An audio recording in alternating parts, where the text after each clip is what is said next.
The RPG After Years is part of the We Can Make This Work Probably Network. Find out more at probablywork.com.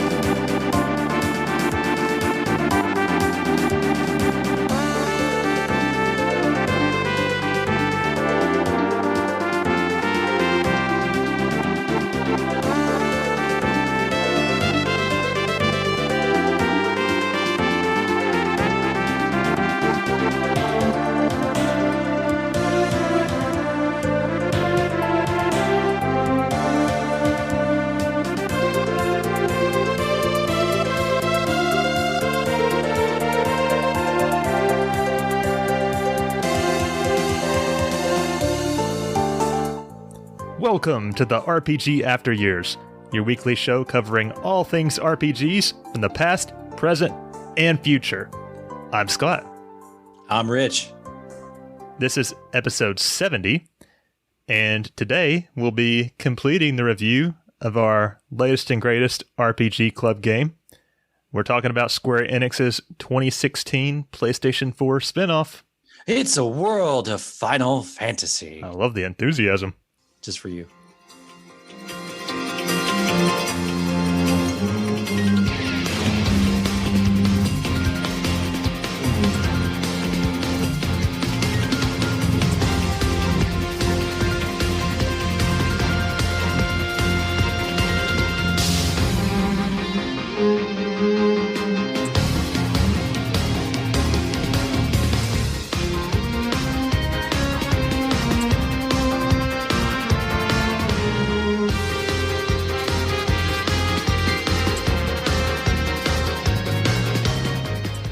All right, so I guess before we jump in, we need to just go over our quick, normal save state of the podcast shit that we always do at the beginning. What the honk? Okay, RPG Club. You haven't been cheating and playing ahead, have you, Rich? No, I have not. Papa Scott, I have not. Okay, so the current game is Secret of Mana. The checkpoint is to finish the Underground Palace, and that is due Sunday, July 11th. I picked the game back up this morning, actually. I just finished I got the sprite, the little fairy boy thing, the second key. Oh, yeah. Okay, I got you saying. I was like, wait, you got the what? Yeah, so I'm supposed to be heading into like the witch forest or something next. So, yes. How much longer would you say I have in this section? About 2 hours. Okay, maybe a little more than that. Now, when you get to the witch section, just give you a heads up. What level are you now? I don't actually remember. Okay. Be at least 12 or 13. Okay. I'll double check that. Because you'll have a little bit of a rough spot, like kind of like a mini boss battle. And if you're not careful, you get like jacked really quickly and you get pinched in a corner and you die. So okay. Just so you know. Yeah, the boss battles so far, I've only seen a couple of them, but they've felt kind of unfair to me, or at least very slow paced. Rough, unfair is in your advantage or their advantage? Their advantage. Like, yeah, it gets rough. It feels like you can't dodge the attacks to save your life, and it's like a hit and run type technique, almost like stab it, run away, Yeah, that's basically it. Prison yard rules. Stab and run. There you go. So next week we will be doing our first RPG Club segment on Secret of Mana, so look forward to that. And spoiler alert, Jay should also be back on that episode. Finally, yeah, the prodigal, I miss him. The prodigal podcaster, our long lost, forlorn podcasting brother. Yes. Another thing that's going on right now: #Jrpg July. Again, if this is a community event where everybody plays through the different RPGs, it's just like a commitment to get through or try to get through a JRPG. We all have different games. We're taking a little bit lower the key this year than last year. But I will say that Bill has started a Twitter poll out there for everybody that's supposed to determine like the best Final Fantasy character theme. So you can find that on our Twitter. That's at RPG Years. and I think you all are terrible because some very questionable results are coming out of that so far. So Yeah, I'm seeing some of that. I think we need to have a discussion, everybody. well, it's just that I think a lot of people are voting based on the character rather than the actual music or just overall nostalgia in general. But You know what theme's the best? what's that? What do you think? Snow. Snow's is a really good one. Like I may not like the character, but his theme is a banger. So Yeah, that's why I like it. yeah. Okay. Well, that's it for that. Just everybody participate. Jrpg July. Good times. Yes, good times. All right, so real quick, we're going to kind of go over a little bit of the RPGs being released in the last week and coming up. So we only have one, which is Yeast 9 Monstrum Nox, Switch/PC, July 6th. So that just happened up today. We're actually recording on the day that released in North America. Go for it. Yeah. Are you going to pick this up, Rich? I may have asked you already. Yes. Yeah, I am picking up this weekend. Okay, cool. As far as the RPGs releasing this coming week, Yeast 9 is also coming to Switch and PC in Europe on July 9th. So they had to wait a few more days. Haha. Monster Hunter Stories 2, Wings of Ruin. That's coming to Switch and PC on July 9th. I don't know. Like, I saw some trailers and it looks tempting. It looks like it might be good. Yes, it does. Sword of Legends Online coming to PC July 9th as well. And then the mobile version of Trials of Mana is coming on July 15th. So there's a lot going on. I didn't know that was coming out. I didn't either. The Mana stuff is coming out of the woodworks lately, appropriately enough. Hard. Yeah. But that's all the housekeeping we got to do this week. So, Rich, you ready to step back into that review? Let's do this honking thing. What the honk? All right. So last time we got through maybe about 2/3, 3/4 of the story, and the episode was going long, so we had to cut it off there. But we will be finishing off the story today, and then we will get to our gameplay discussion as well as our ratings. So it's going to be a full episode. And let's see, where did we leave off last time? It's chapter 18. Yes. So I think they had just gotten all the keys and the staircase to the Crystal Tower had appeared. Correct. Where we left off. So yeah, Yuna got jacked, and Yes. Titus took off running after her.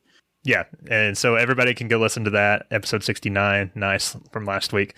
But we're gonna jump right back in here exactly where we stopped. So kick us off, Rich. All right, chapter 19, the other Nine Wood Hills. Very dramatic reading, guys. So Lon and Rayne arrived in the alternate ruined version Nine Wood Hills. So you kind of get there, and when you step in, it is very reminiscent of what you've been dealing with the past 18 chapters. So we're not really sure.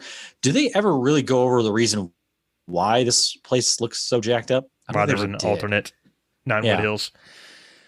My theory, it probably did say it somewhere or like in a data log or something, but I figured it was probably Inna Crow created the alternate Nine Wood Hills as like a time, like stuck in time from before it got destroyed or whatever. Okay. That makes kind of a little bit of sense. That's just my pet theory. So they get there above, the tower and stuff. The base of it, they're actually getting ready to go in, and they're stopped by Terra, who is not in control of herself, hint, just like Final Fantasy VI. She is riding on top of a Magitech, right? Yes. I believe so. Yep. So she summons Modwin, and boss fight ensues. So obviously you're going to be fighting her. I did not have any trouble with this. I don't remember having trouble. No, I kind of steamrolled past it. She falls unconscious, and the twins enter the tower. So she just lays there. Not really sure why she's all, freaked out and having emotional problems. When she gets knocked out, she wakes up. Or no, she's still unconscious, but the Golden Masked Knight appears and takes her. So for some reason, the twins did the Golden Masked Knight's dirty work for him, and he just took her. Yeah. That's really it. You go up the tower. I know we get a little bit more of Terra later in the story, but this part I was like, that was pointless, Yeah, exactly. It's like they needed another summoner or something. I don't know. And then they're like, well, I guess she'll be all right. And they just leave her behind. I was like, okay, kind of a dick move. But yeah, why would they do that? Just, beat her up and then just leave her.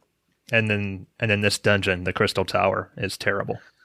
I hate it. I did not like this thing. It was a pain in the ass. Have to go up this thing, release the elemental barriers. Like when you get up to the top and all this stuff's going on, and then you're like, okay, now what?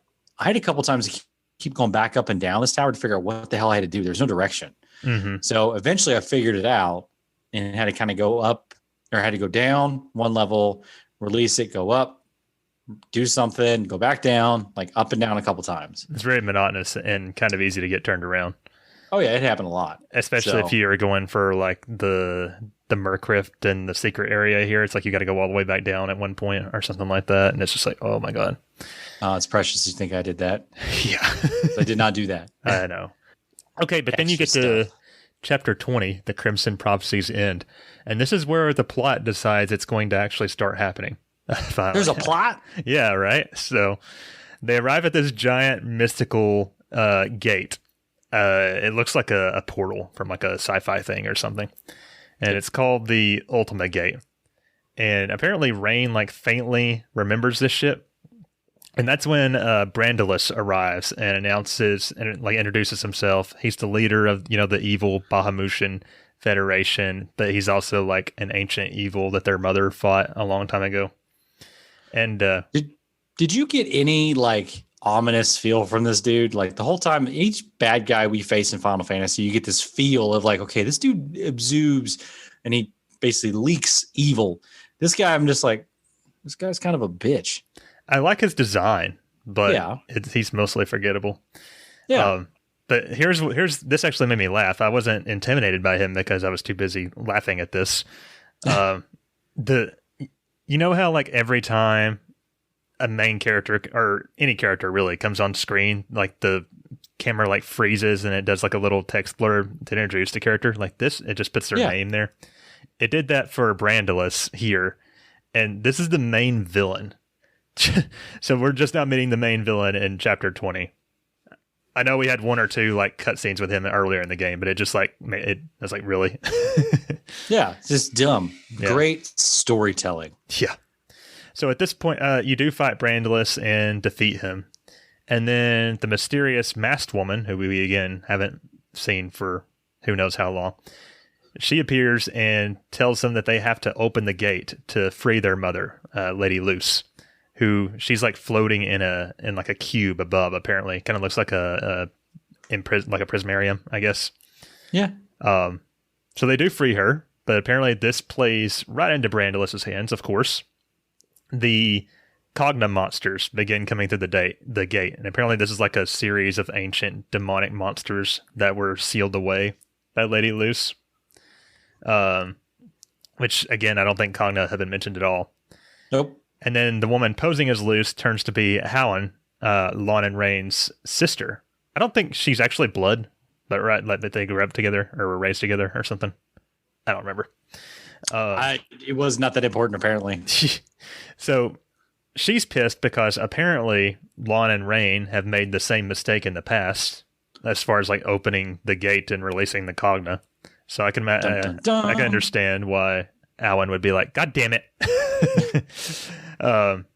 So and then this gate that's summoning all the Cogna, it's powered by the kidnapped summoners. So it's got like Yuna, Rydia, Eiko, and Terra in there. So you can see that plot's coming together now, I guess. Finally. And then Tidus appears and rescues Yuna. And then the rest of the Liga S, Squall, Cloud, and Lightning, they appear and rescue the other summoners. So it kind of results in like a sort of like a half gate, like they don't all come through right away. But yeah, so way to go, Lon and Rayne. You've ruined everything. And this is actually the Crimson Prophecy coming true, the one of destruction and shit. Who made these prophecies? That's a good point. Is that ever even stated? No, I don't think so. It's just like Crimson or Azure. Who made this up? Yeah. Don't understand. My whole thing is looking back through everything, they should have been like, hey, isn't that Terra up there that we left at the bottom of the tower? Yeah, they probably didn't even think about it. Who left her there? Yeah. So dumb. Very. Dumb. So then they pass out and they wake up at the League of Essos headquarters, which turns out to be Balam Garden from Final Fantasy VIII, which I thought was really cool to see, but unfortunately, as I think as we said on another episode, it's like just the front entrance, so it ends up being not nearly as cool as it could have been. Correct. So then a lot of dialogue happens, apparently because they rescued the Summers. Like I said, the gate didn't fully form. However, Grimoire is in chaos. We have to kill chaos. No, wrong Final Fantasy. Federation towns have been completely subjugated. So like the ones that had submitted to the Federation are basically demon towns now. Yeah, they're done. The other towns are resisting. So Quistis and Shelk show back up and they reveal a lot about the League's plan. And the twins try to meet with Alwyn, but she's understandably pissed at them and decides that she's going to save Lady Luce herself because apparently the Federation has their parents. And she just leaves without everybody. Then at some point, I think you have to go back to Ninewood Hills, and that's where Seraphy and Tama reveal a lot about how much the Cogna suck. Just like, these guys are bad boys. Yes, that's just basically all they say. Nothing really explains Cogna. They just say, hey, these guys are bad. Yeah, this is a big exposition chapter, just lots of talking, which, I mean, I enjoyed the plot development, but again, a little late. So Quistis gives the twins an airship to go around and stop the Cogna assaults, and that's the end of that chapter. Why don't we switch up the colors here, and you can do the next one, Rich? Sure. Okay, so chapter 21, Chaos and Grimoire. Chaos. Anyways, I just feel like this should be Vin Diesel going family. all about the family. The Fast 9 memes are in full force as of this I know. recording. They're so great. Anyways, okay. So basically on the airship, the twins are basically fighting it out a little bit, trying to decide on what they need to do. They want to help Howlin with her, her plan, but know that she's super pissed at him for, unleashing the Cogna. So they decide to go to the tea room to find the girl who lost her memory to help fight off the Grimoire, or help Grimoire fight off the Cogna invasion. So they just go there, which again, I don't know why they decided to go see her. Like, what was the big idea to go with her? I guess it must have been like an idea from Tama or something. I really don't know. So I'm this sure is where, yeah, I'm sure it is too. This is where, as a player, if you've never done the interventions, you have to do the interventions. So I didn't do very many of them, but this is where you get to look at them and play some more extra. So what you have to do is the 5 Cogna Lords. So you have to go through different interventions with different characters to find the location of Brandelus. So you got to be able to go fight some of these higher being ones. I can't remember the names of all these guys. I don't remember either. There's like an Ultima weapon one, and there's a couple other of them are really memorable. I think maybe Ultros was one. I'm not really remembering. And you have to do these annoying mini games, or not. Apparently, you don't have to. Yeah, you do not have to. You can try it and then say I suck, and then you're done. So it's not essential, but you get some extra stuff to it if you do. So there's that. I think the only one I had a lot of problems with was the battleship one in the desert. I had problems with every single one of them, and I stopped. I'm not cool with the mini games. I'm not very good at them. So once you're done fighting location of Brandelus and you're fighting the Cogna Lords and you go through, this might be the opportunity if you wanted to do some more interventions to get extra stuff. Sure. It's a good time to do side quests. Yeah. Because you're pretty much, that's it. Because once you get to a certain spot, you're going to be done. So once you find that, you find, Brandelus, how to get to find Brandelus is you're going to have to go through one of the chains, so the chain road. To get there, you have to go through Agathar. Is it Agrathir? Agathir. It's that small town near the place that looks like Midgard. Yeah. You didn't have to go there originally, but then you can go there now. You visit the cathedral and fight off the Cogna that are located there. I think you can bypass these guys that are in here and go straight to the chapel. Yeah, I think so. So next is you use the chains as a way to traverse yourself from one area to go find where Brandelus is. Now, you don't climb on the chains; you actually climb inside the chains. They're actually gateways. So yeah, and I inside think the chain one links, detail that's not here is like you find out that you see like these souls in like the chains inside the cathedral, and that turns out to be like all the people that became like reached the highest tier of the Federation civilization or whatever. I forget what they're called right now, but I mean, they're ghosts, essentially, the souls of the people. Now, what they're doing is powering up. I can't remember exactly what they were powering up, but they were taking those souls and using them to basically bring the Cogna in. Yep, right. So to destroy the world. Womp womp. This is what you get when you try too hard in a society. That's right. The twins actually, they make it up the chain road after having a lot of conversations between Tama, Lon and Rayne. They fight everything and they finally make it to Brandelus. But during the fight, Lon actually goes berserk a little bit and gets all pissed off and punches Brandelus and ends up locking the two away, sealing off Brandelus and Lon. He does this thing where like his little glove hand thing that his powers come from kind of goes like God mode, and he ends up randomly like freezing Brandelus in like an ice cage, but also he encages himself as well. Which again, never once mentioned that this would happen. He's super powerful, Rich. Yeah, I don't believe that. I feel like they're running out of stuff at that point. It's like, well, how are we gonna loop this up and tie in a nice bow? I know. Let's make Lon's arm massive. There you go. So Rayne's all alone. How can a fox even talk? Exactly. So now at this point, Rayne is all alone. You know, she's all sad and depressed and everything. And doesn't she try to like kill herself? I don't remember. I think she does. It tries to, or something happens where she wants to talk to Tama because she's all alone. Yeah. And she feels like they still lost. Like technically, this is credits. Yeah, you get like a bad ending here, but it's also like a fake out ending kind of deal. Yeah, like me, I was like, I'm done. Out. This game sucked. I was done. But unfortunately, it does not end there, guys. Yep. So on to the postscript, which turns out to be the length of at least a couple chapters, I would say. Yeah. So Rayne wakes up after having been saved by Tama.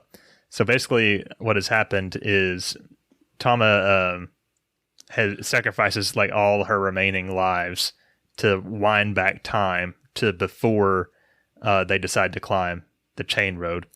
Like Tama turns into this giant badass looking wolf. Apparently her real name is Tama Mohime or something like that. Sure.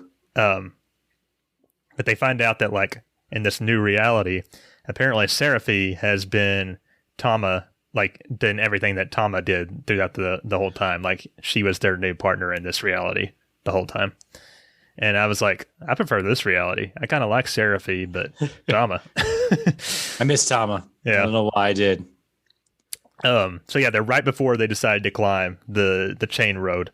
And so Rayne convinces Lon, like tells him everything that happened and convinces him to like come back with her, and they're going to try something else basically. They go back to Ninewood Hills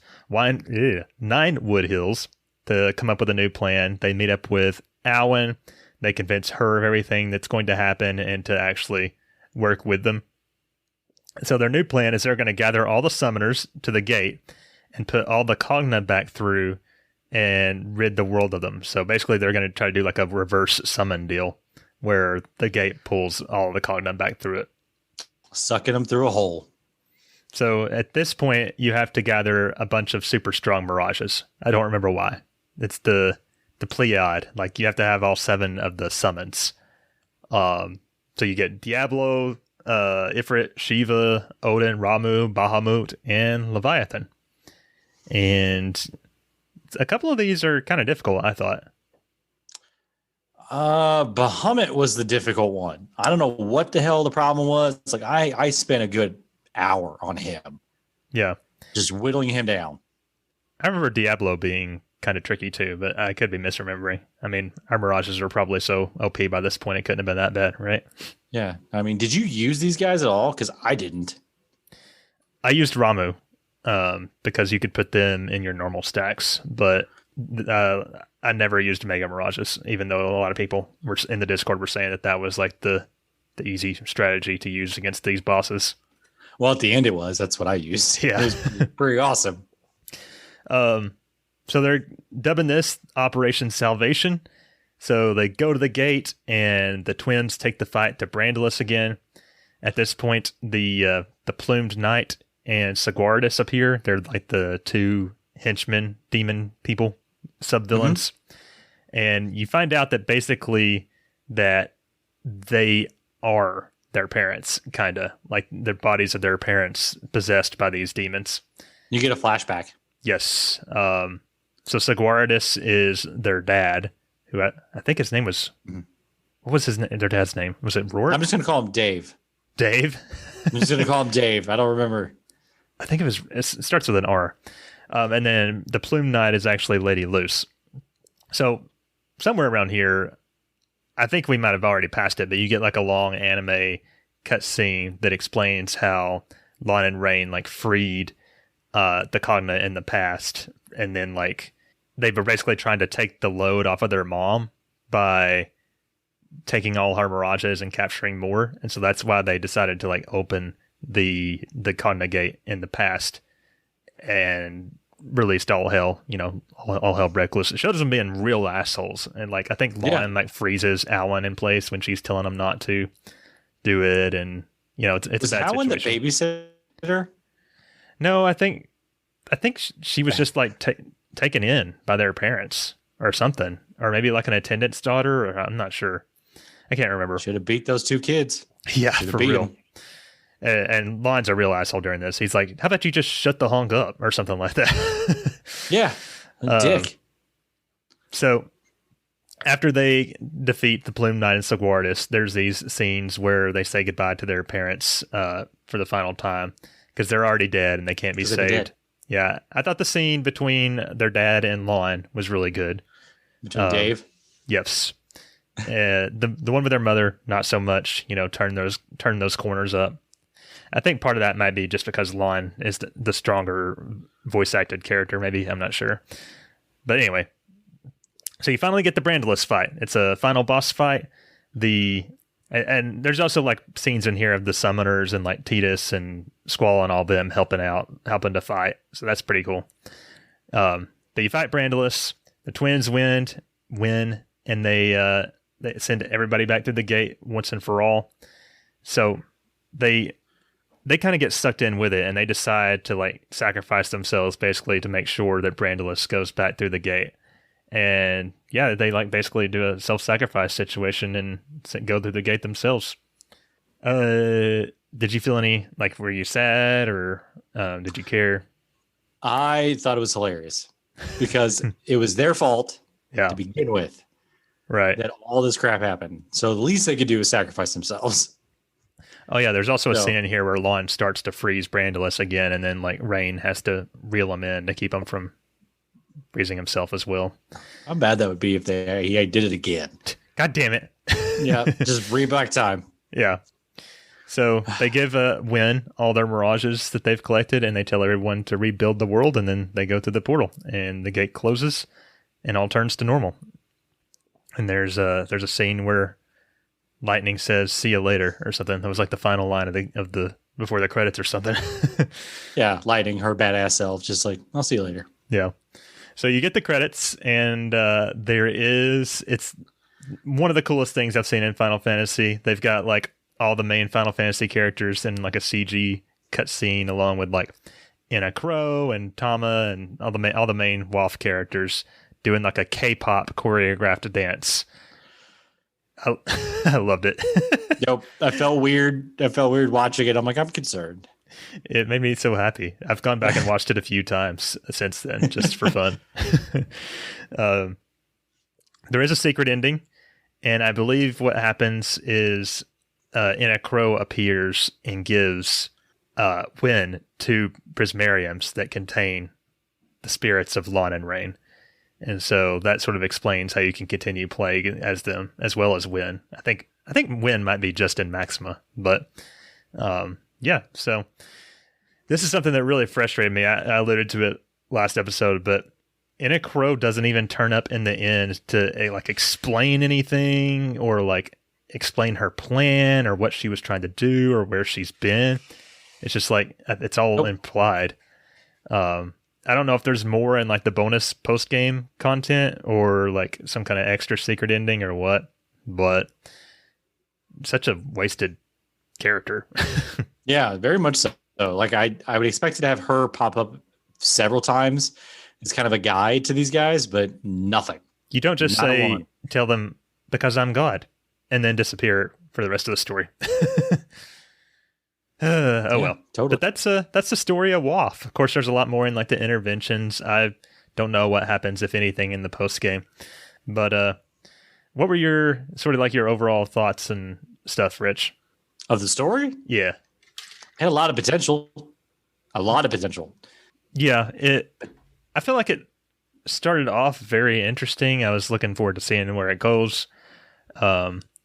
But it kind of did like the Kingdom Hearts style of story structure where it like has a lot happening at the very beginning, a shit ton happening at the end. Only the thing is, usually Kingdom Hearts has like a big like middle act between like in the middle of the game where a bunch of plot shit happens. We didn't really get that in here. Nothing. So it literally felt like every chapter up until the ones we've been discussing today were like an episode of a Saturday morning cartoon or something. Yeah, I mean, they could have honestly done that. They could have just done an episodic deal, released it out in like little chunks, and it'd been fine. Was there anything that you liked, or what did you like? It there has to be something.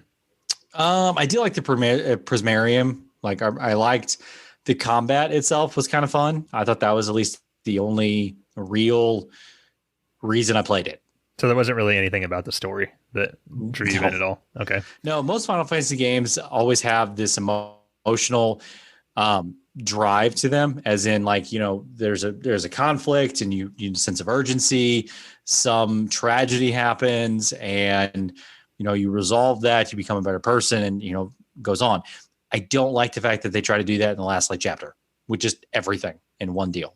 The story fell flat hard. What about Lon and Rayne? Did you like care for them at all as the main characters, or?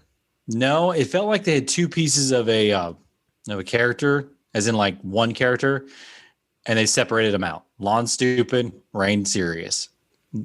They really should have reeled Lon's stupidity in a little bit. I don't know why they did that so much. It's like, oh, we have to have a serious person. Then we have to have this, you know, stupid boy, you know, seems to get in trouble all the time. When it's really his fault. This whole thing was his fault. Rayne ends up feeling a little bland in comparison. Yeah. Tama is basically insufferable. Although I don't think I minded her speech pattern as much as most people did, based on what I didn't notice it. I didn't notice it too much. Yeah. Okay, let me ask. Could this story stand on its own as a mainline Final Fantasy? I think if it was fleshed out a significant amount, yeah. But right now it leans too much on the nostalgia. Okay. And even then, it doesn't even do the nostalgia bits particularly well, in my opinion. No, this game is supposed to be for nostalgia, and now all the characters getting together, you playing them, and it's supposed to be like, oh, wow, this is awesome. No. Now, I will say I did appreciate them bringing a bunch of the main FF characters more into the fold towards the end, like ones that have been previously introduced. But before that, it literally felt like every FF character appearance was like just a cameo almost, rather than significantly affecting the story. Who was it that said that the main story, the K-pop dance number was the first thing they pitched? Who was that? I think that was Frost. Okay. And that was the only cutscene developed by Square in-house. So it's like, hey, we have this great idea. Show us, we have this music video. Yeah. It's like, great, make a game based on that. Waste Please in the Twitch chat says, this game sounds like one of those special Power Ranger episodes where multiple Rangers from past teams team up. That's not too far off base. I was going to say, it's pretty spot on. Yeah. Yeah, about that. I'm trying to think of did you have any favorite or least favorite parts of the story? I do. I have the least favorite part. Okay. It's called World of Final Fantasy. Wow. I set you up for the slam dunk on that one, didn't I? Boom. I mean, no. Okay. So it has a few parts in it. Like I did like the idea. Waste just responds in the chat. Wow. I do like the idea of it, the concept of like basically it was their fault. They're trying to make amends for it. That towards the end was okay. I feel like they could have done a lot more with the Final Fantasy characters. Like, yeah, Cloud. I think they put Cloud in the game just because it's Cloud. If they really wanted to spice this thing up, all the villains that popped up, like, Jet, Sephiroth,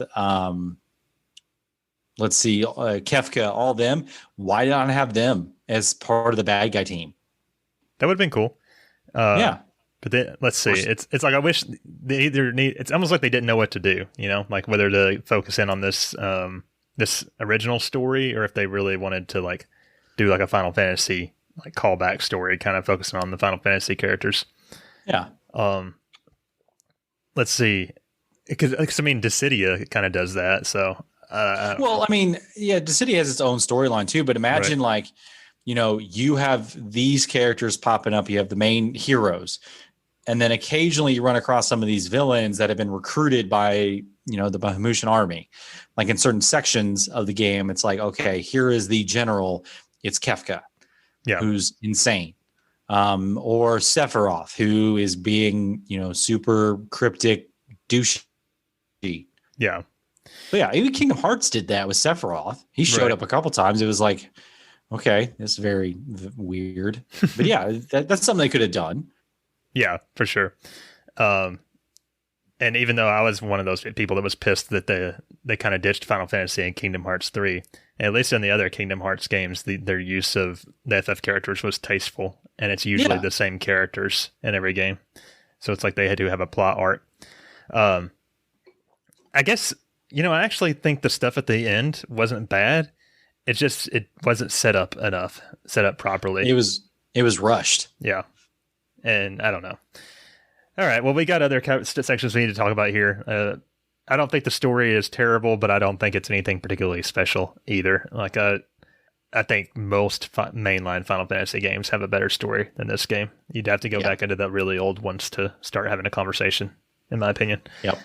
But, I guess that's it for the story. Do we want to go ahead and move on to gameplay? Yeah. Wait, didn't we already do that? No. We still got to talk about that. I feel like we... Oh, okay. I thought we did.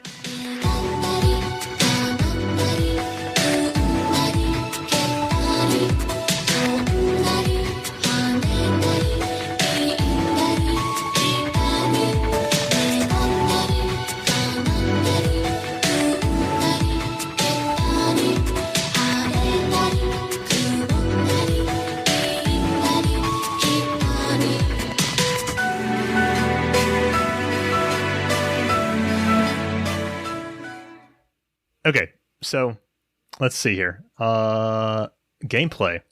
So basically this game goes back to a very classical ATB style Final Fantasy game. I do like that it went back to the roots kind of with that, but they also did some things to mix it up. The primary thing, I guess, would be the stacking system. Pokemon. Yes. Sorry. So basically what happens is you get the chance to like catch most of the monsters you encounter, and then you can add those to your stacks. And so you can have a stack of up to 3 creatures, a large, a medium, and a small. And there's also the mechanic of making Lon and Rayne either their giant form, which is a large creature, or their Lilican form, which is small, making them the medium creature in the stack. And so while you're in battle, the different stacks, depending on how you've put them together, have different abilities, like augmented stats. Their HP gets all combined into one pool. There's also a mechanic where the stacks can be knocked over with like topple damage, basically.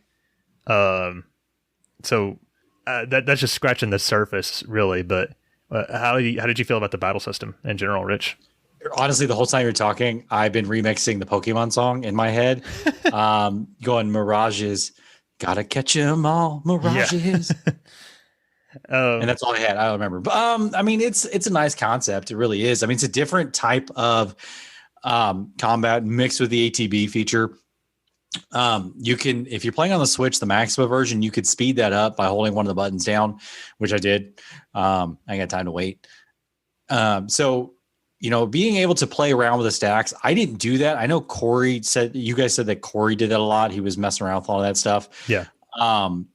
It adds a nice feature to it, as in like you don't get basically stagnant with what you're playing with. Unfortunately, I did. But you can, there's a whole bunch of Mirages, different, versions of the Mirages. You can up them up, like the sizes of them, which then, correlates to playing with the Lillikins versus the Giants. I will say, not bad. Being a fan of Final Fantasy, I was kind of into like being able to capture these famous Final Fantasy creatures.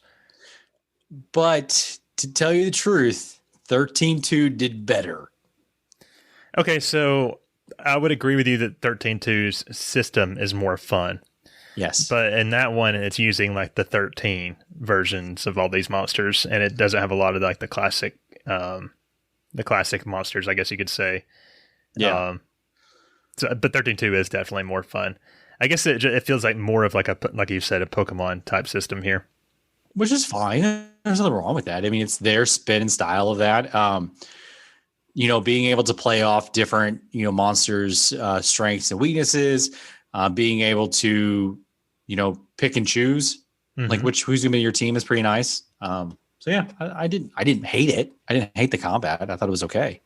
Yeah, it is pretty slow. I guess that would be my main complaint, because even holding that fast forward button, it still feels really bogged down a lot of times. I still use the haste feature. Yeah.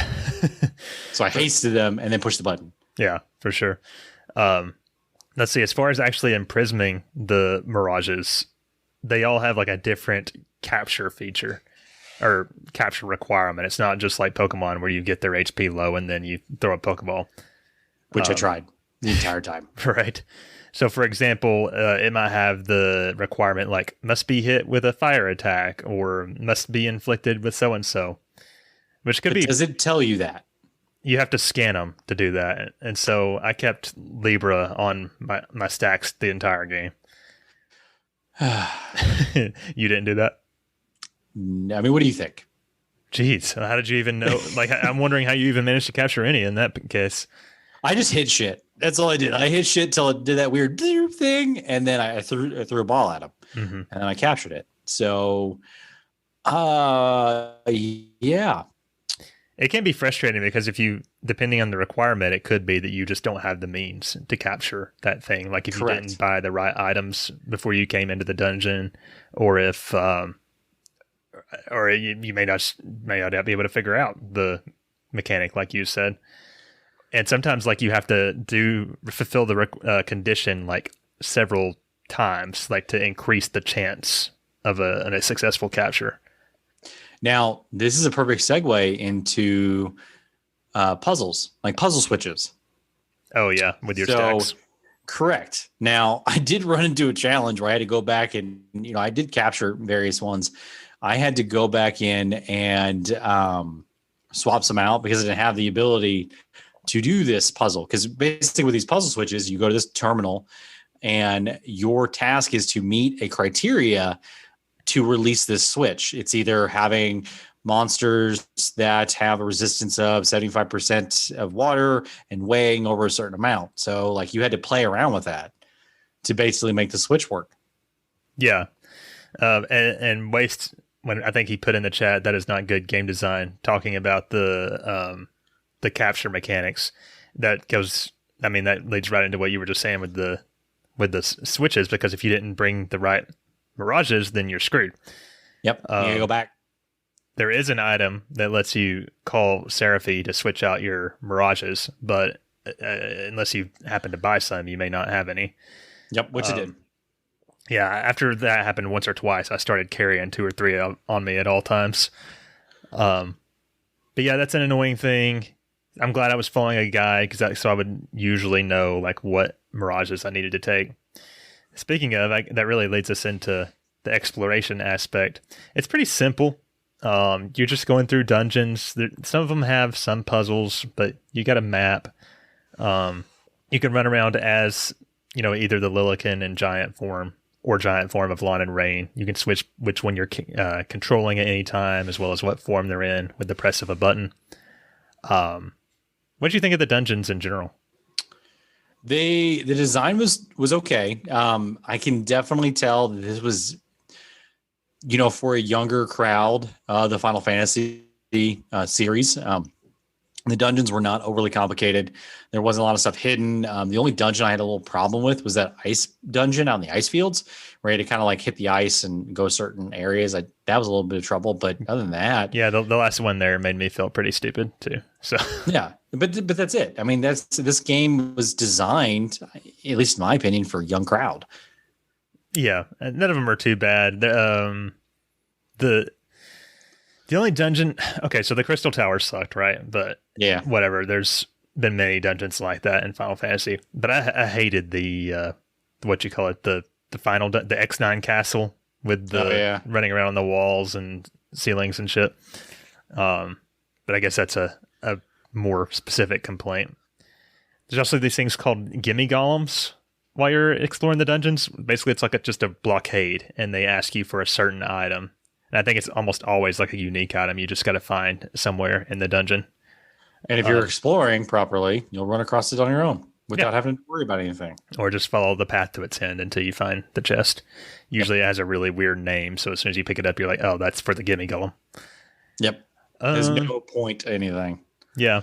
And a lot of times you can find these portal gates, which double as save points, but also let you go back to Ninewood Hills if you so choose to restock and stuff like that. There's also in the dungeons, a lot of times you'll get to these points that let you, like depending on your mirages, let you think of like the Pokemon HM abilities, like cross the gap with a Flutter Mirage, or there's one that like burns shit, the Blaze ability or whatever, stuff like that. So again, if you don't have the right mirages, you can be screwed. Basically. Yeah. So it's important to like kind of keep like a diverse, even if they're not in your stacks, like keep a diverse party of mirages, because there's also a reserve where like even if they're not in your stacks, you can have like 4 or 5 or so mirages just wait in your reserves.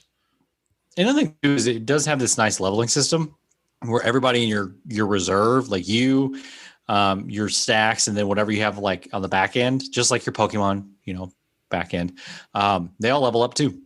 So, yep, it's kind of nice. Yep. I just wish that I wish like your entire case, like your PC box or whatever, leveled up. Yeah.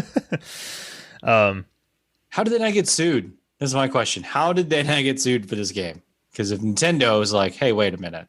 Yeah, can you imagine? This looks familiar. I will say I kind of dig the idea of a Pokemon Final Fantasy game. So I liked it in that regard. Just maybe some questionable implementations.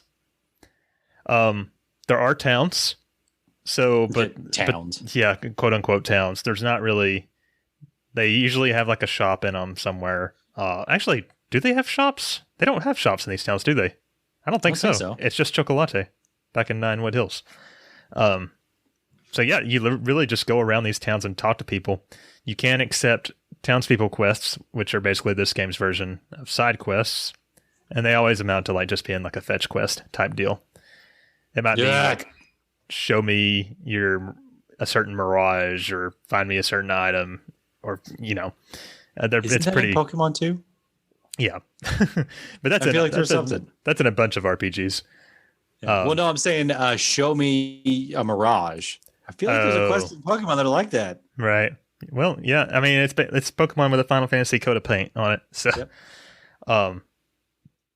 so yeah, I did all the Townspeople quests. They're mostly inoffensive, but also nothing special about them. Let's see. This game does have elements and status elements in the battle system, but that's about normal for Final Fantasy. As far as leveling up the Mirages, you do get... There's like this system called the Mirage Board, which is kind of like a skill tree, I guess. Or Chrismarium from Final Fantasy 13. Yeah. It's a little less linear than the Crystarium, but since each Mirage has its own Mirage board, it's not as like intricate as, say, the Sphere Grid. Yep. Yeah, I really liked leveling up the Mirages and like seeing them advance with all the abilities and stuff they can learn. It's just a cool effect, I thought. Well done, and you get through them quickly if you keep the Mirages for more than a little bit. Yeah. Are you okay, by the way? I keep seeing you look back. My bearded dragon is just going wild. You have a bearded dragon? How did I not know this? Yeah. Oh, okay. Well, I want a picture of your... Here we go. Okay. I can kind of see him. Can you see him? Yeah. He's being an asshole. Sorry. Give me a better picture. I hear him just running around in there. I'll send you a picture of him. Okay. He's being an asshole.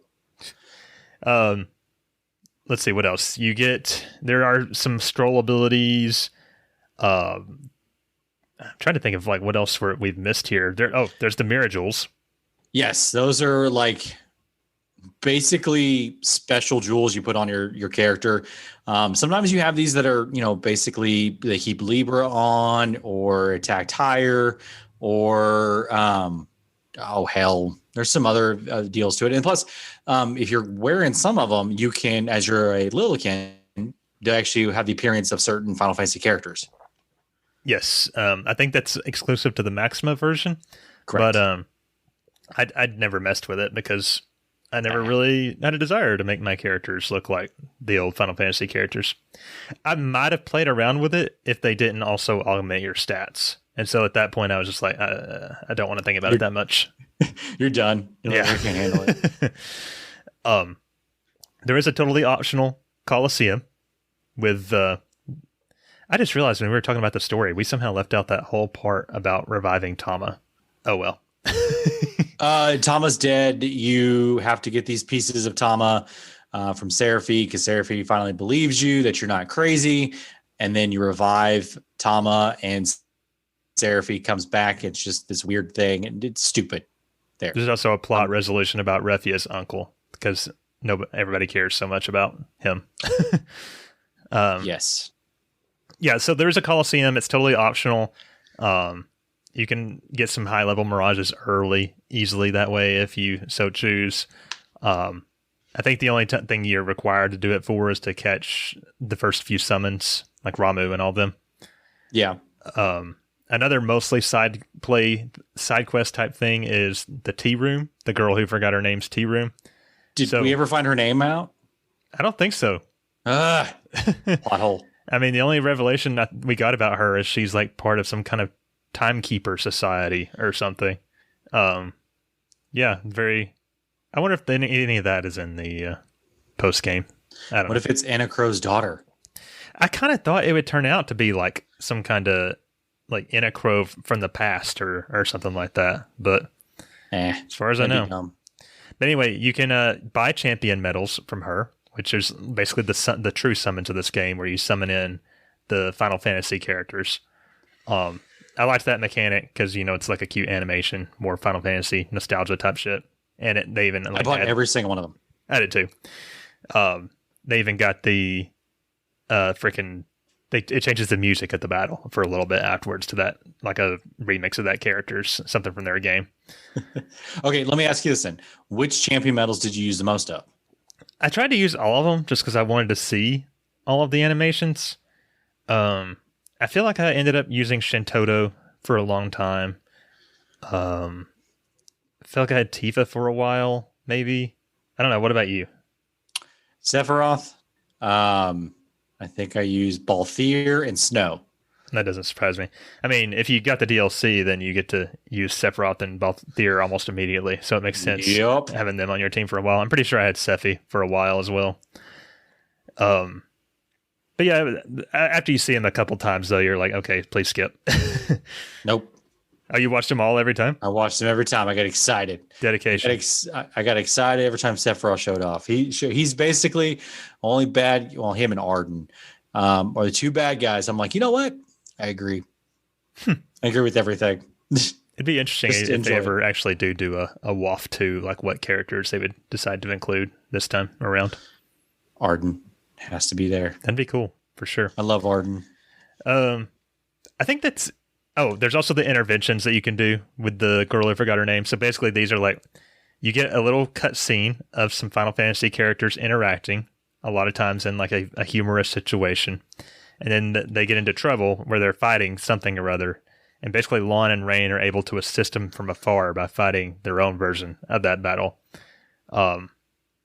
And then you get a nice conclusion. I liked these because it gives you more time with the Final Fantasy characters, and some of them are actually pretty creative and fun, I would say. Sure. I'll take your word for it because I did not do them. Yeah, of course. I think that about covers the basic gameplay.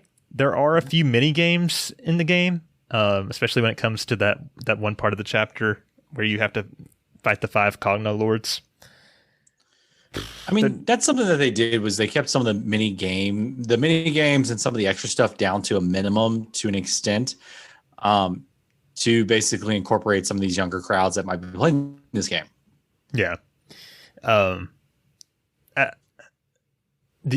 only mini game that bothered me, it didn't even bother me. I just thought it was like hard. Was the battleship one? The other ones are like over in seconds. I felt like so. Yeah. Nothing too offensive there, and I don't even think there are any other mini games outside of that section, right? That I can think of. You have that weird turtle Adamantoise one, but that's about it. Yeah. I know there's like a fishing mini game in the post game with Noctis. I know you love your fishing mini games. Oh, I'd rather just no. And then I know there's a pretty robust post game with some bonus dungeons and like an extra Maxima dungeon. There's a few characters that only are in the Maxima version, like Zack and Sarah FF13, and a few others. Furion, Cecil, and a couple others I'm probably forgetting. But I have not done the post game. I did a couple of the very basic things, but I want to go back, and I probably will actually try to go back and mess around with those. I've heard it gets super hard, so I'm just interested to see like what other content is out there. Maybe I'll stream it. Who knows? Okay, I think that about covers the gameplay. But if we look down here, I've got a list of the different areas and dungeons, as well as like a list of bosses. Just skimming through here real quick, is there any like dungeon or anything in particular that maybe we forgot about that stands out in your mind, like you really liked or disliked or anything? No, I think we talked about most of them in the story when they popped up, at least for the dungeons. A lot of the bosses, however, you talked about some of the mega mirages that you can get. There are a few that are off the beaten path. So if you have a guide, like Scott did, you can get some of the mega mirages. Yeah, that is something we didn't talk about. So each dungeon, or most dungeons, have like this secret area thing that you can totally skip usually. Which you did. And a lot of times they have like some of the best mirages there, including these mega mirages, which is something we didn't really touch on. Basically, if you have them in your team, you can switch out your entire stack for the mega mirage. And they're usually, some of them are like OP, and then others are basically not worth using. It just depends on the mega mirage. There is one mega mirage. It's a badass. It's the Behemoth monster. Yeah, Behemoth monster is a bastard and a half because it can take damage and it can give damage. So tell me how it works again. It's like all the damage that's been dealt to the Behemoth monster, it can like send it back, basically in like quadruple. Oh, okay. It's ridiculous. And there's also a deal if you get to the level up point of it, where it's like a last stand, that if it knocks you out completely, it gives you a 1 HP and lets you take the turn. So if you had a monster that basically wiped you, let's say 20,000 damage, and you hit the next piece of it, the next attack, you are basically going to one-shot this thing. Awesome. Yeah, it sounded OP. That sounded like that's what a lot of the people did to just completely kick Brandelus's ass at the end. I just stumbled upon it. I was like, I think a couple fights prior to Brandelus, I had this guy, and I was like, what? This guy's kind of a beast. And I just wrecked everything that I came across. Yeah. Okay, so like final thoughts on the gameplay itself. Like, what did you think about the gameplay? It wasn't bad. It Yeah. was not complex. It was simple. I didn't have any complaints about it. I thought it was okay. Doing the stack setups is pretty fun sometimes, and the gameplay itself is mostly inoffensive. I wish there was like something that's to spice it up a little bit because it does feel dry. But I think some of that is more of the game overstaying its welcome, like me just being tired of playing it by the time it was over. You know? Yeah, and that's the other thing too. There's no extra like equipment. You know, just like in the Final Fantasy stuff, you don't have equipment. You don't have to worry about other abilities, things like that. You just have your Mirages, your Mirage board, and that's it. For sure. And then another thing is like once you find like a really good stack, you don't have a lot of motivation to experiment beyond that. I had no motivation. Like, it's not because I didn't want to do it. It's, I found something that worked for me, and I didn't feel like messing with it. Right. I think there were some other listeners out there that felt the same way. I think it's fine to good. Like I've maybe even called the gameplay mostly good. It's just for me personally, I usually need something else to like pull me along, you know?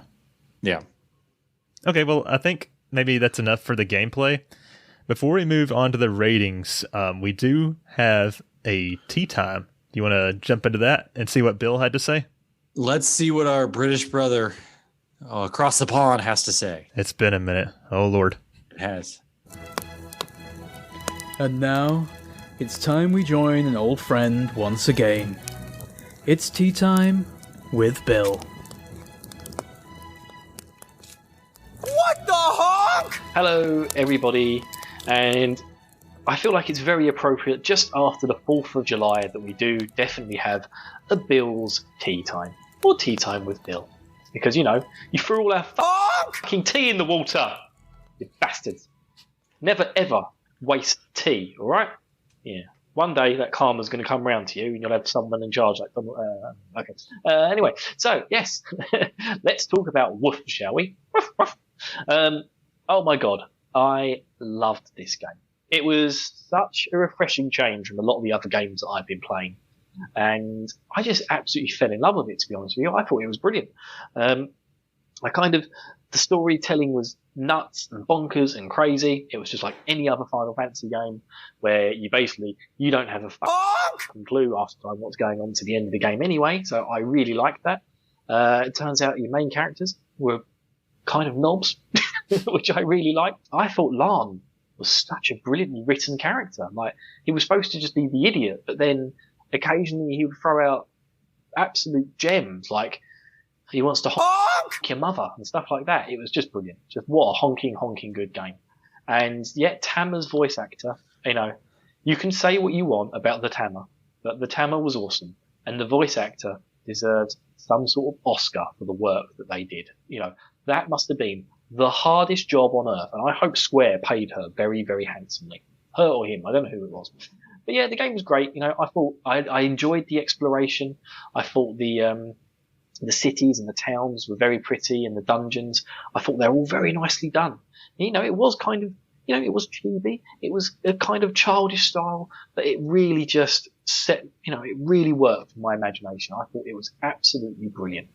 The battles, again, I liked the stack system. I found that really fun.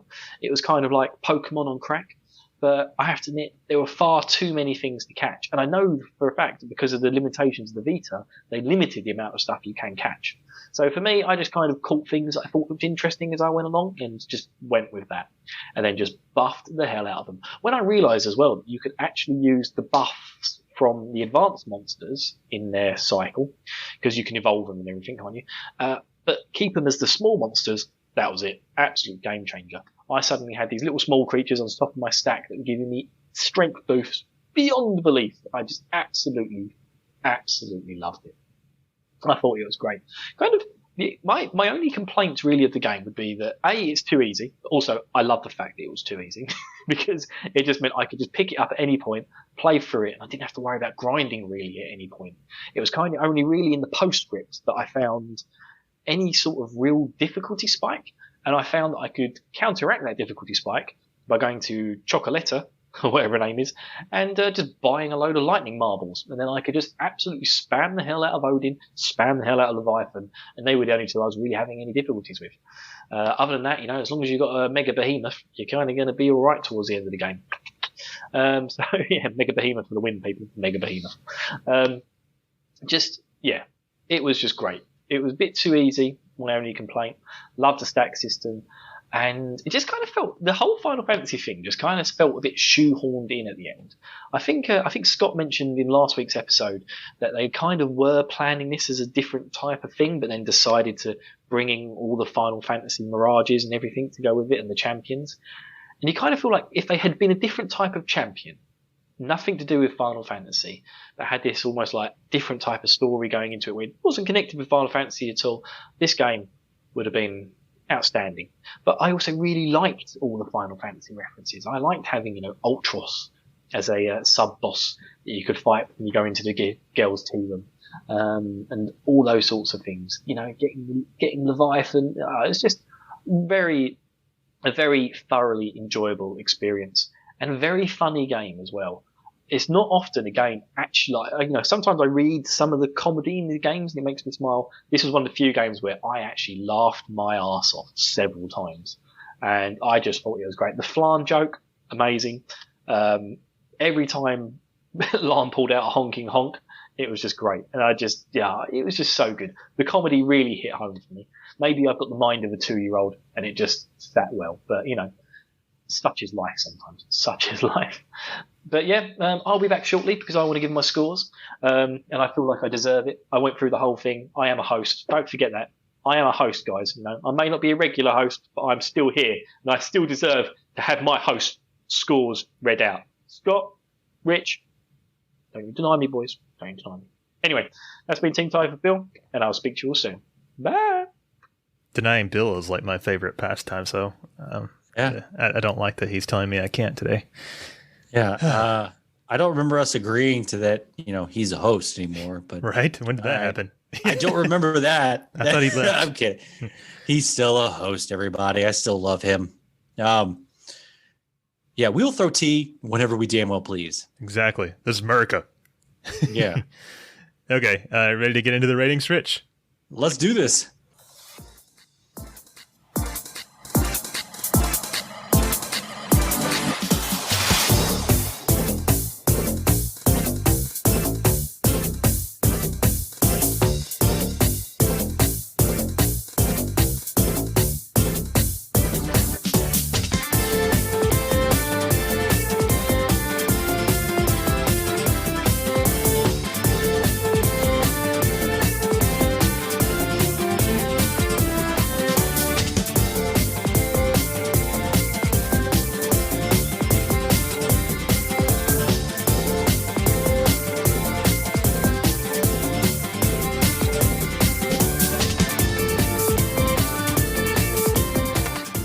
Okay, so our categories today are story, combat, non-combat, visuals, audio, and overall feel. Also our bonus category, final boss, which does not count towards the final score. And as Bill alluded to just a minute ago in his tea time, he actually submitted a short clip for each of his scores. So we'll be including his score in our final rating today. So excited. All right, so we'll start off with story. What do you think, Rich? Oh, I was going to type it out there, but I missed it. Okay. 2. A 2? Jesus Christ. Hated it. It was terrible. Wow. I'm sorry. Like, it does have some good moments to it. It really does. But I mean, seriously, the story dump at the end is really bad. It's just, you can't have a story like that. Well, you can, obviously, but then you can. But then you get a 2 from Rich. Yeah, this is the law. RPG after years, this is the law. You got to have some good context story here. You can't just dump it all at the freaking end. Okay, sorry. I didn't think it was that bad. I'm going to give it a 6. I do think it's not a particularly good story. I think it approaches the borderline between okay and bad. But I think if I had given it any lower than this, it would like betray, like I didn't hate it, you know? So, I mean, you could still like this. You could still like the idea of the story and everything. It's just the way that it was. Yeah. Nope. Sorry. Okay. Let's see what Bill had to say. So, the story of Woof. It was okay. You know, I did enjoy it. I enjoyed mostly the character interactions. I thought they were really good. But as a story-wise, it was very, very confusing, and it kind of did all feel a bit shoehorned in at the end. And yeah, I feel like it was very late game heavy. And even still, a lot of it didn't kind of get fully explained. I assume because they were trying to make maybe a sequel. Maybe that's coming down the line still. But yeah, like, you know, we didn't really know. You know, we knew that the twins opened up this weird gate and that the monsters came through. But, you know, there wasn't much else explanation of what those monsters were doing. Like, why is this guy trying to destroy universe after universe? It just didn't really make much sense. So I'm going to give it a solid 6, I think. Yeah, 6. All right, so I actually agree with Bill on something. Holy crap. But he makes a very good point. Why the hell were all these creatures in Brandelus trying to go from universe to universe destroying shit? It was talked about. They're just That's evil. something that we should know. Yeah. By the way, as we listen to these Bill clips, help me listen for the score in case I miss it, so we don't have to listen again. Fair enough. Okay. Combat. So, combat. Okay, I actually had fun with this. I'm going to give it a 7. It was a little bit of a different type of combat. You still had some of the ATB features. You still had some of the nice, some of the spells and stuff that you're more accustomed to the Final Fantasies. But it gave a nice little spin to it. I did not hate it. And it's Pokemon. Okay. I'm kind of teetering between a 7 and an 8 myself. I think that the combat is mostly fine. I like that it's ATB. I like the stack setups. My only major gripe would be maybe some of the capture mechanics and just the speed of it. It could have been. It needed to be just a little bit zippier. I don't really have any major problems. I'm going to give it an 8. I think that's where the game kind of makes up for the story in some ways. Okay, let's hear from Bill. Combat. Now, the combat was one of the better bits of the game.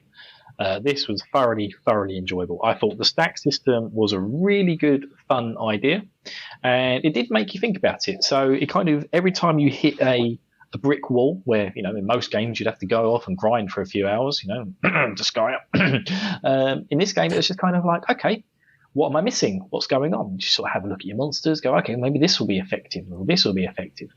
Like Leviathan just basically, when I first fought it, just one-shot me. And I was like, okay, all my stacks are weak to water. So let's make myself strong against water. And let's bring in some lightning bastards. And yeah, it did the trick. So I thought it was really good. It made you think about what you had to do. And yeah, I just love the fact there was no grind. I'm going to give it an 8 out of 10. Okay, apparently Bill and I are the same person today. I don't like this. This is weird. Non-combat. Go. Okay. So the interaction between characters, the conversations, the other features of the stack mechanics wasn't bad. I'm going to give it a 6. That's pretty much all I got to say about it. Okay. I'll give it a 7 just because I think it's very... I mean, it's good, but it's like right down the road. Like, you know, nothing particularly great, nothing particularly bad. I did like the Mirage boards, I guess, but as far as the exploration, it's mostly just very, very standard, you know? So, yep. Okay, Bill. Now, non-combat is a different story. So, you know, as a game, the characters controlled okay. The ice puzzles weren't overly plexing and early on in the game, so you didn't have to worry about them too much. There just wasn't really much to it. I found it a bit boring, to be honest with you, the sort of interactions with the world. There was occasionally a chest somewhere we'd have to turn into a giant. I think the big point where I'm going to give it a plus is getting to ride your mounts.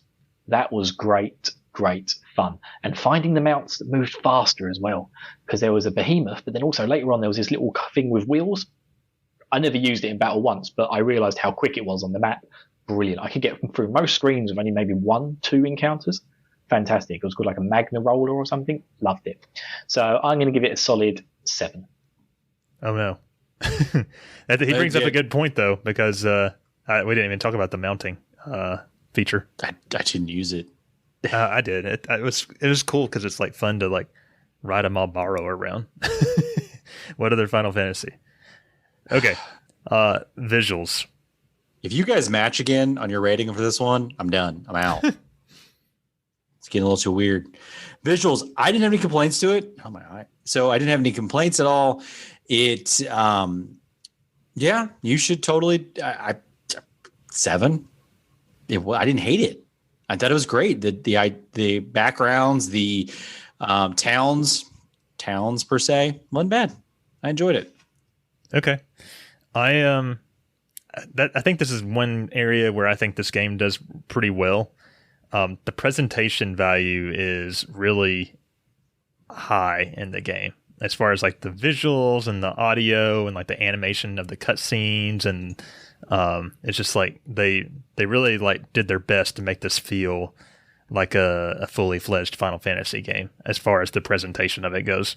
And I think the game looks really good. Like the cutscenes look good. I like the art. I don't like the chivis, but I like the general art style, especially like when like the giant character models and stuff. I'm going to give it an 8. I thought about even going as far as a 9, but I guess because of the art style, it ends up not being that impressive, I guess. So you knocked it for the chibi style? Yeah, I don't like the chivis. Yeah, I'm with you on that one. I know that's not fair because that's like just the art style, but still. All right, let's see what Bill thought. So the visuals, so the graphics, not really kind of one of my favorites. I know I praised it earlier for its look, but that kind of just added to the feel of the game. So the whole way the game was designed and feels was spot on, and the graphics really go along with that. I actually didn't really like the fact that they made it kind of look like Final Fantasy areas, because then it was really off-putting. The towns were just so strange, like Nibelheim and what was the other one? Besaid. Like the actual visual backgrounds of Nibelheim and Besaid were brilliant, but then you just had these weird generic like RPG Maker houses in the middle, and it was really kind of off-putting. The production value in this game was, quite frankly, off the charts for a handheld Vita game. You know, I know it was also co-made for the PS4, but still, they made it for the Vita. So I can't fault it too badly. I'm going to give it a good, nice round 7. Okay, he gave you it a did 7. match. Phew, I was about to have to leave the show forever in disgrace. Okay, audio. Okay, so the audio, I had no problem with it. I thought the voice acting was done really well. Lon and Rayne sometimes fell a little flat, but Lon matched basically the person who was doing Lon matched it very well. Rayne was okay, but all the other characters were good. And then the music itself, some of the old tracks that you heard were remixed to more modern. I liked it. I thought it was good. I'll give it an 8. Okay, cool.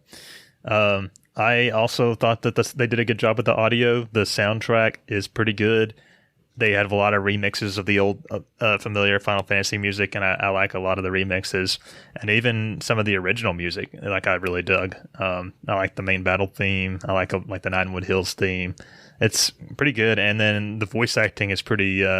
It's usually on. It kind of varies based on who's talking, but the main cast is really good. Yes, Tom is annoying, but the voice itself is fine.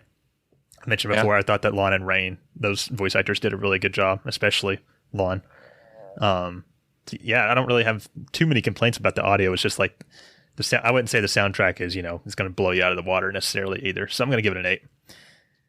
And then let's see if Bill's opinion differed. And the audio for this game, I'm not actually that big a fan of. There was a lot of people really liking the various arrangements from different Final Fantasy games, but it kind of suffered for me for what a lot of modern video games suffer for, is that they make the music to be mostly background noise so you don't think about it. And I'm not a big fan of that. I like the old style where, certain scores and themes were made for each town and area, where you really kind of felt that presence of the music. Whereas it's more supposed to be modern, it's like modern day movies as well. They make it background music to add to the feeling of the scene rather than make it its own motif thing. So I'm not a big fan. I'm going to give it a 4. Oh, wow. He He did Damn. on that one. That's lower than I was expecting. I don't feel like the music was particularly background, but I guess we all get our own opinions on things. Yeah. Okay, that brings us to overall feel. Okay. Because the lackluster story, because it was such a big convoluted mess, and various, character developments, various points in the story was just dumb. I'm giving it a 5. I mean, it's not bad, but it's not amazing. It's not something that you would see behind the name of Final Fantasy. Granted, each person will say that there's various degrees of Final Fantasy's like greatness, depending on the series of the game. But, when you go into Final Fantasy, you're expecting some level of a story. This did not have it at all, and which really hurt it for me. So, like I said, I'm going to give it a 5. I just remembered something. This game actually came out only a couple months, I think, or so before Final Fantasy 15.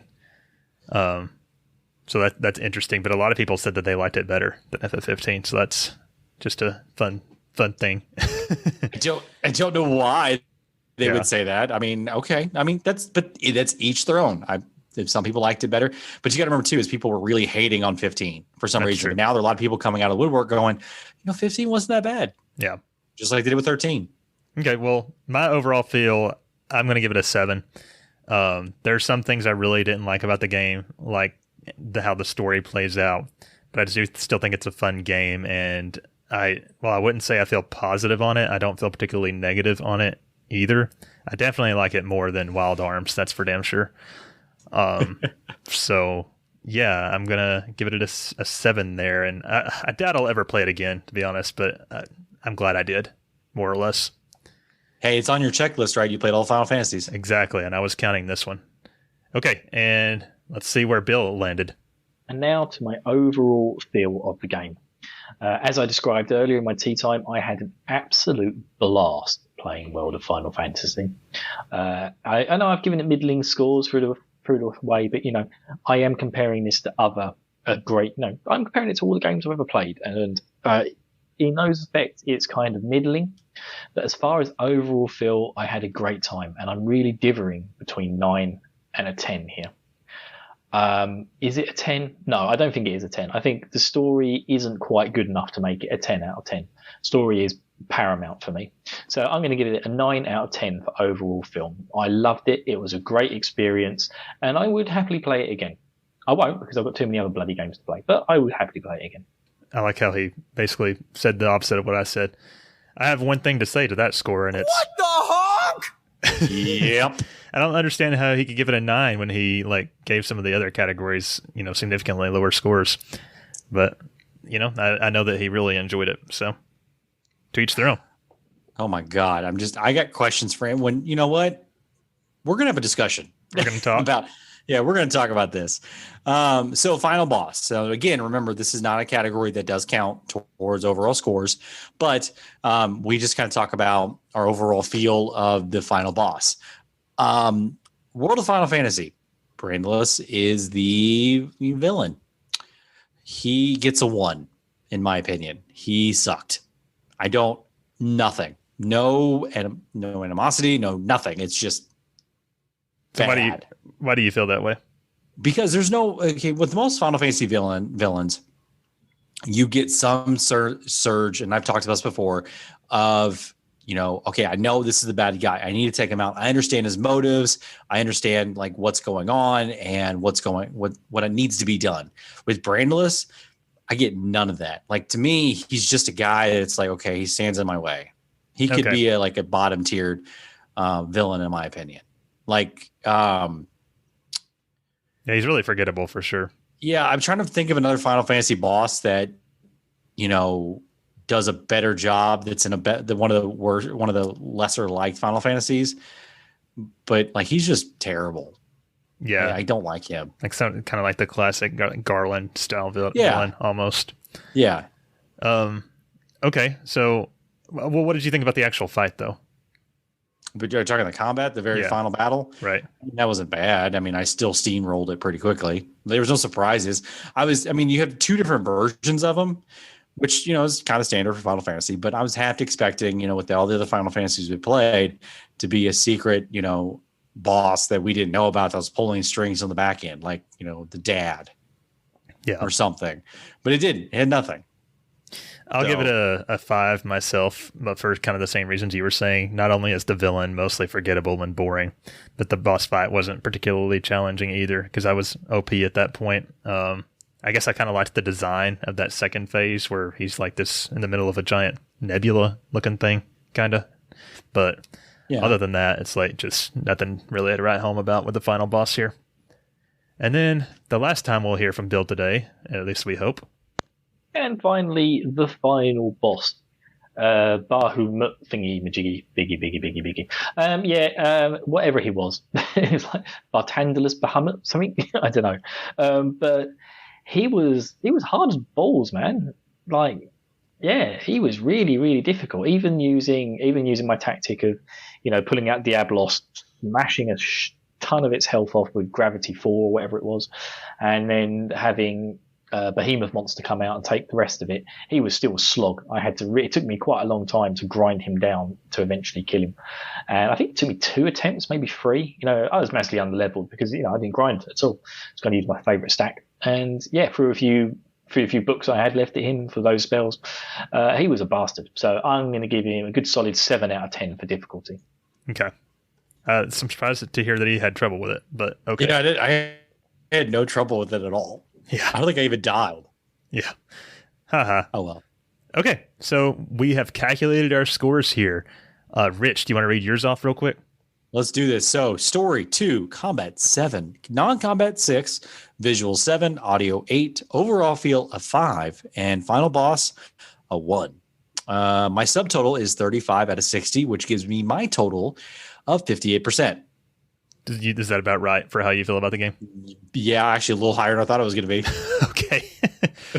All right. My story is 6, combat 8, non-combat 7, visuals 8, audio 8, overall feel a 7, final boss, which doesn't count, a 5, making my subtotal of 44 out of 60, quite a bit higher than Rich's.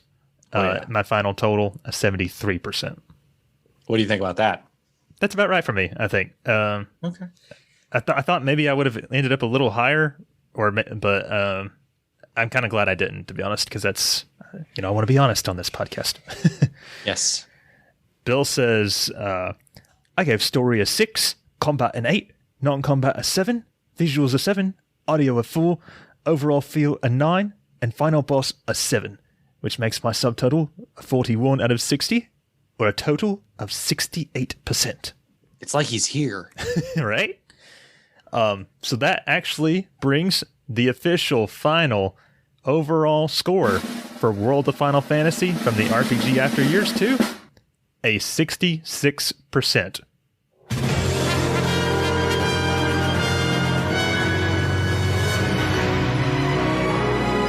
I will say that victory fanfare does not feel particularly appropriate for that score, but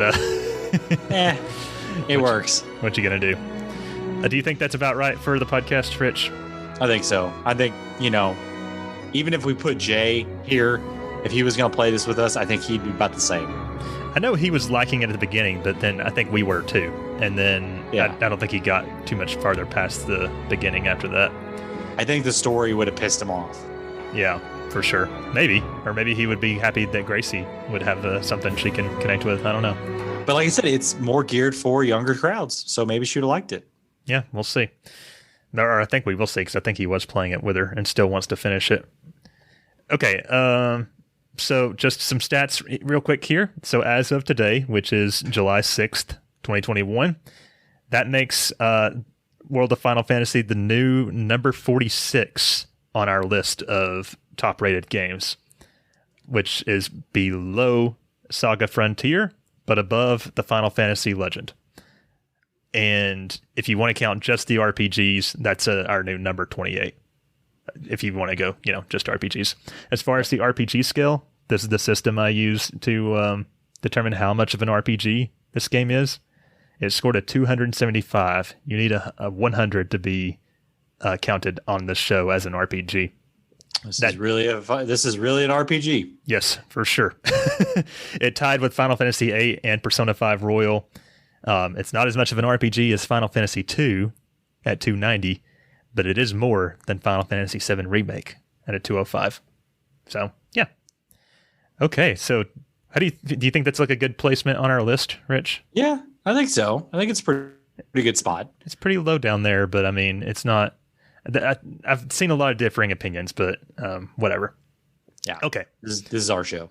We got some listener feedback that we're going to try to get through here. A couple of the listeners were pretty verbose, so I'm going to try to speed read while still adequately responding to the comments here. ROB says, "Waff waff, where to begin? I will start by restating what I said a few club reviews back, that this is my favorite non-mainline FF game. The combat was a weird yet interesting style with the stacking mechanic. It was great finding different combinations. As for capturing Mirages themselves, well, what could I ask for more than a Pokemon-style game, but of my favorite game series? Music-wise, this game had incredible remixes of the music from other FFs, and the original sounded good. I'm just not recalling if they ever did have English counterparts, which is a shame." I'm not sure what they mean by that. The art style was good, I enjoyed it, and I definitely want an anime of this show. Don't just tease us with cutscenes. I would probably watch an anime myself. Yeah, I would too. The characters take a little time to grow on you, if they do at all. I found myself liking Lon and his oblivious humor and arguments with Tama, and the thes actually didn't bother me. I think my brain just got rid of them, and I read the dialogue normally. Lucky. I wish I had that power. I think I did the same thing as him. I just ignored it. Now for the bad. The story was horribly paced and just felt rather run-of-the-mill, which for appealing to a younger generation, okay, I get it. The bad guys' motivations were what again? That's what you said earlier, Rich. Yep. Not to mention they were barely developed, it felt. The world could have been more open. I mean, you're pulling from all these great games and have so many great locations to pull from, and don't tease me with Chibi Midgar and not let me actually explore it. That's a good point. I agree with that. The mini games were shit, and that's all I have to say about them. What's the deal with it? He wrote Edna Cross. Like it. And the girl who forgot her name. You don't need complete backstories, but geez, hand out something. I had complaints about the FF characters, but after hearing part 1 of the review and how they selected them, I will toss them out and actually agree to use characters that make sense to your story. But man, you could have had a better story at times. It just fell flat. All in all, I love this game despite its flaws. It makes me want to catch them all, and I fully expect a remake and better telling of this story in the anime they will make after I bombard Square Enix with emails to make it. 5 exclamation marks. ROB, don't you dare ask them for this, because if they make out a remake for this one before they do a Final Fantasy 13 trilogy, I'm going to just scream. I mean, I could see a sequel maybe one day, but bury this thing in the stories of forgotten time and never bring it back. Yeah. Well, thanks for that in-depth review, ROB. You want to take the next one? Yeah. Kai, they, them. Like, what about this game was funny? A butt joke? This is definitely something my daughter would enjoy, provided she could get past the convoluted stacking and Pokemon system. I did make it far through the game, but the honking humor had me turned off as soon as I started it. I made it about 4 or 5 chapters in before putting it down and doing something enjoyable. But you missed out so much story. Okay, no, you didn't. I actually like the honks. Like, they're fine. It's funny to me, but but I do agree with him that the humor is mostly I don't care for it. It's a little bit too childish. JS, overall thoughts on the game. I would never have picked this game to play myself, though I'm glad we played it, as now I'm enjoying helping my daughter play through it. Well, it's adorable. Yeah, kids are playing it. They're playing with their parents. Great. Yeah. Story was poorly paced. Just a constant ramble forward for 19 chapters with no plot questions answered, then a major exposition jump on what's actually going on, and a hectic sprint to the finish. Not a fan of Pokemon, but hiding Pokemon mechanics by wrapping them in Final Fantasy lore made the collecting and combat enjoyable. I agree with that sentiment. Wish I'd gotten into the interventions and Colosseums sooner than I did. The high-end Mirages that were attainable made the game more enjoyable. I like that there were a lot of different ways to build an overpowered stack/party in the late game. The stack/party tinkering for late game builds definitely hit some high notes for how I like to enjoy RPGs. So it sounds like Jay felt mixed, but in the end positive about the game based on what I can gather from that. All right, so our good buddy Brandon World of Final Fantasy was fun, but all over the place. The story veers widely from quirky cameos to underdeveloped emotional moments. Very much agree with that. Yep. Gameplay wise, the strategy was non-existent for the most of the game until you eventually find a stack that works, which then causes you to become stagnant until the end. While it was fun at times, the game was mostly a slog. Yeah. Agreed. That's one of the main problems, really, that maybe we didn't draw enough attention to. It feels like a huge slog. Like it could have been a third of it could have been cut out, maybe. Oh, yeah. So he's got a few pros and cons here. So pros, Final Fantasy cameos, monster collecting, chibi art style, main series references, soundtrack, and stacking mechanics. Cons, underexplored overarching narrative, stagnant gameplay, and uneven pacing. Yep. I think he and I are on the same page here. Yep. Caslow says, so it's funny. I just rewatched my reaction after I beat it a few years ago. Quote, this is 10 times better than it has any right to be. And this was the true Final Fantasy of 2016. I think I was trying to take a pot shot at FF15 at the time. Well, there you go. Nope. But seriously, I think the humor just clicked for me. And knowing 90% of the franchise, because I didn't know much about Crystal Chronicles, Type 0, or sequels, all the little nods hit me just right. It's all but is still a knee slapper for me. I think he's referring to the line where Snow calls that flying all but, which is, kind of went over my head. But is he still taking a pot shot at 15? It seems like it. But because we're gonna have some words. Yeah, I don't know if that first comment is like still how he feels now or what. It's like a fine wine. You gotta let it age, and then it becomes good. All right. So Frost.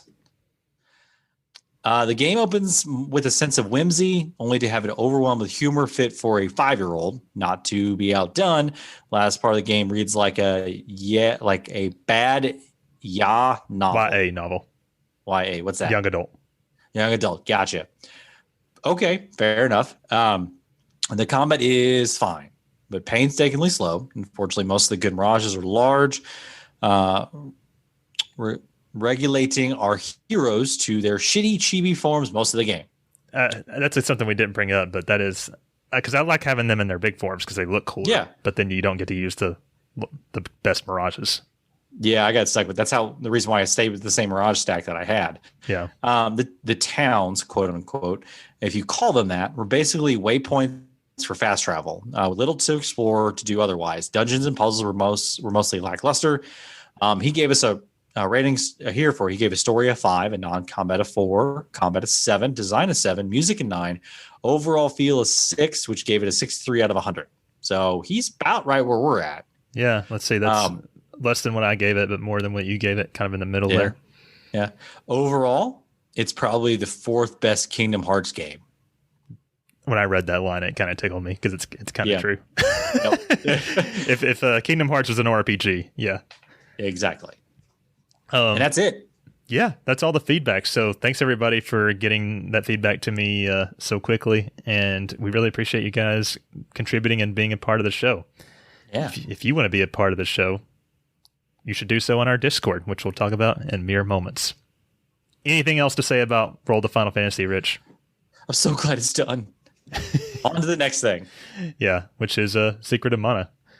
Yeah, I enjoyed it myself, so I guess we'll go ahead and move on to the outro.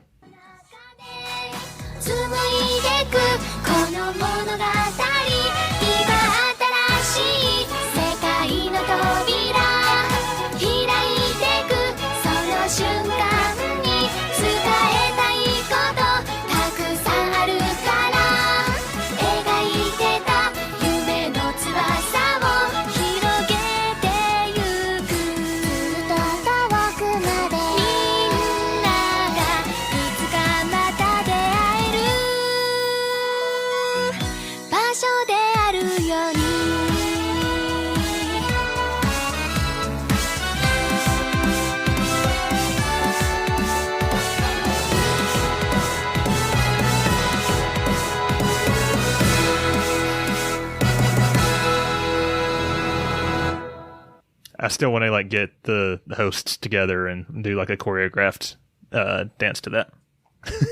You know I can't dance, right? Well, we'll just give you the moves, and you'll figure it out. That's fine. Fair enough. Okay, so that's going to be it for the review, and that's it for this week's episode. We've finally concluded our journey through World of Final Fantasy. Rich, I know it says TBD there, but next week what we're actually doing is Jay is actually planning this episode. Again, Jay will be back, so it's going to be like an extended catch-up and news episode. I'm so excited. Yeah, it's going to be interesting seeing where he's at in life and all that. So look forward to that. We'll probably maybe do something weird after that. I don't know. I'm moving. Life's crazy. I was barely able to record this tonight. So I am not moving, so I'm staying here. Yep, you're in charge. Yeah, don't let it. Okay. Don't. As far as the RPG Club goes, one more reminder. Again, the current game is Secret of Mana. Checkpoint, complete the Underground Palace. That's due Sunday, July 11th.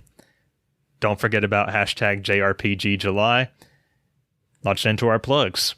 Rate and review, if you guys would be so kind. We would very, very much appreciate any kind of review you could give us on Apple Podcasts or maybe your podcatcher app has a review system. I know most of them don't anymore. But that just manipulates the algorithm to where more people can discover the show naturally beyond our tentacles currently. So we'd really appreciate that.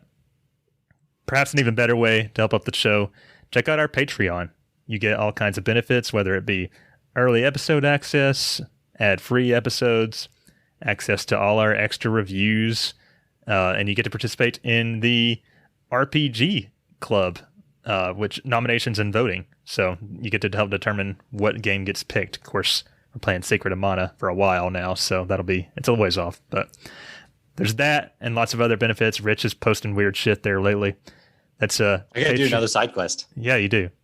Patreon.com/RPG After Years. All right. Speaking of some of the things we do here, we also stream our episodes on Twitch every Sunday, usually at 9 a.m. Eastern. Lately, it's been a little bit during the week, but you still catch us at twitch.tv/RPG After Years. Come join us. It's probably going to be a weeknight next week as well. So just keep your ears to the ground on our Twitch and our Discord and all that, folks. If you're interested, you can get some sweet show swag.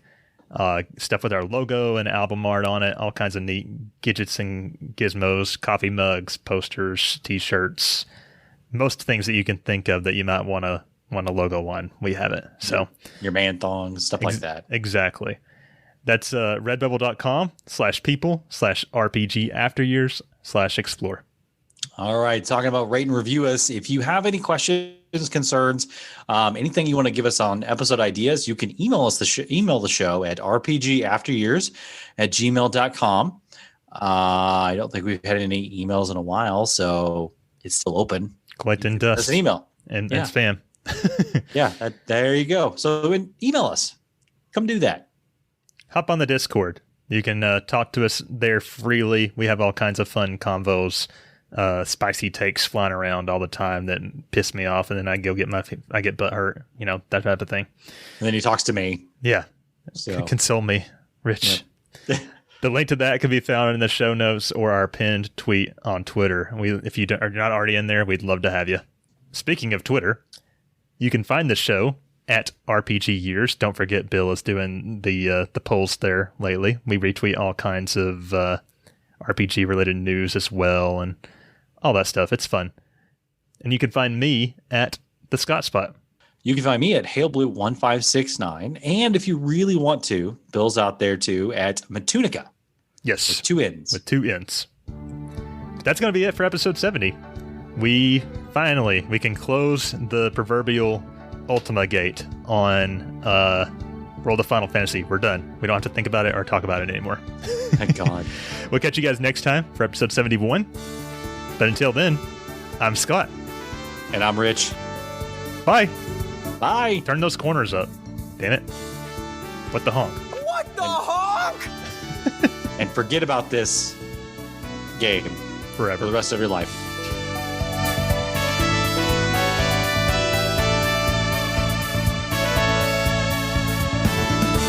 The beast has been slain.